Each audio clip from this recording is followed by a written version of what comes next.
Thank you. To the families, friends, law enforcement, and community leaders that are here to reflect and remember the lives of the innocent victims taken away from us in a matter of minutes by a heinous act of despicable violence. Your presence affirms the unbreakable bonds of our community, and at a time when mass shootings are occurring with escalating frequency, we pray it offers renewed hope and healing for everyone present. We also use the occasion to remember all homicide victims everywhere and stand in unity with their survivors. I remember when these trees were planted 40 years ago. The small saplings have grown to the majestic pines that you see today. It has become a beautiful, living refuge and provides today's students with a much-needed place to momentarily escape the pressures of the classroom. The branches reach out as if to embrace us all, while the voices of those previously silenced can sometimes be heard upon the soft, gentle breeze. One of those voices belongs to my sister, Debbie. I beg your indulgence for the next few minutes so I can try to give her voice again. I want you to know Debbie as I knew her, a real person, not just a faceless name etched upon the plaque that you see before me.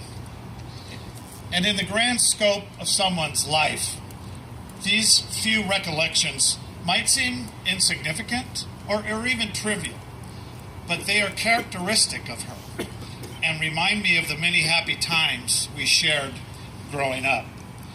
My sister was 2 years older than I and took upon herself from the very beginning to serve as my mentor and guide through the complexities of childhood, adolescence, high school, and even during my freshman year at this university. Debbie came of age during the tumultuous decade from 1960 to 1970 and was certainly influenced by the seemingly cataclysmic societal changes occurring each and every day. Debbie was passionate in all of her beliefs, whether social, political, or philosophical. She was the quintessential flower child. She played acoustic guitar, badly, but she played, and she was inspired by the music of Judy Collins, Bob Dylan, and her personal favorite, Joni Mitchell. She totally embraced the British music invasion in 1964, an incurable Beatlemaniac. Debbie even started an official fan club with membership from all over the country.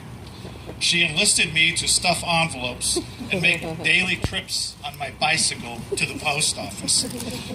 During that same year, I accompanied my father, who drove her and her 2 girlfriends to the Beatles' first live concert at the Hollywood Bowl. You simply cannot imagine the decibel level that 3 teenage girls can achieve shrieking in the back seat of our Ford Galaxy sedan each time a Beatles song came on the radio, which was one after another all the way up to the Hollywood Bowl.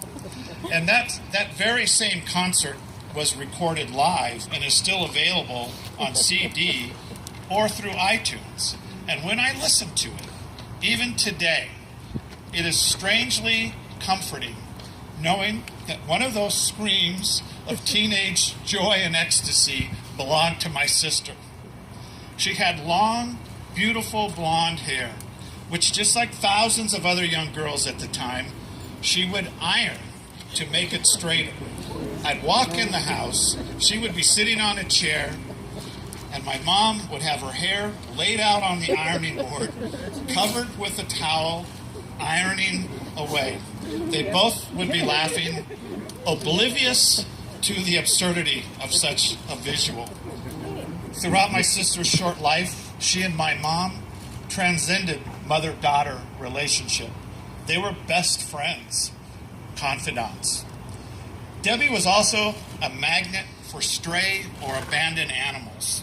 Her entire life was filled with a parade of pets, including cats, dogs, rabbits, and yes, even a chicken or two. Her most notable pet during her college years was a large, all-white Alaskan husky dog. She named him Clancy, after the Buffalo Springfield song. Although weighing nearly 50 pounds, Clancy had what I called inner lap dog complex, which always made for rather entertaining times when friends or relatives would come to visit. She enrolled in this university and thrived in the academic life with an undergraduate degree in English. A voracious reader, she enjoyed all literature, American, British, the classics, poetry, and especially science fiction. She decided to pursue her master's degree in English and took a job at the library to finance this endeavor. To her, it was the ideal existence. She was on campus during the day, working, and most evenings in one class or another. She truly loved this university. I sincerely believe she would have become an outstanding teacher, for she had an innate ability to generate within others the same enthusiasm for subjects that were most important to her. She had such promise. Debbie was a gentle, caring, and compassionate soul, which made the circumstances of her death such a cruel irony. But at the age of 26, Debbie's voice was abruptly and tragically silenced, as well as the voices of her friends and co-workers, Stephen, Seth, Paul, Bruce, Donald, and Frank.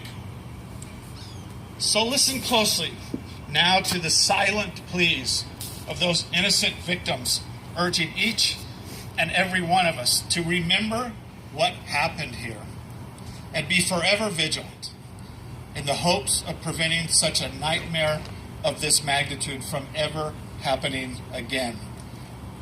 And take to heart the words of Nobel Peace Laureate Elie Wiesel, who said, "Good has as much power as evil. It is possible for hope to become reality." And finally, as I was preparing for this memorial, I found the eulogy I delivered at Debbie's funeral 40 years ago. I just want to share the very last paragraph. At that time, I said this: Debbie had an unyielding passion for life, and that passion was manifest in everything she ever did. Even though my heart is breaking at this tragic moment, I know I can take comfort in the fact that for the duration of my lifetime, I could still say I am proud to be Debbie Paulsen's brother. Well, that statement is as true today as it was 40 years ago. Thank you all for being here. God bless you all.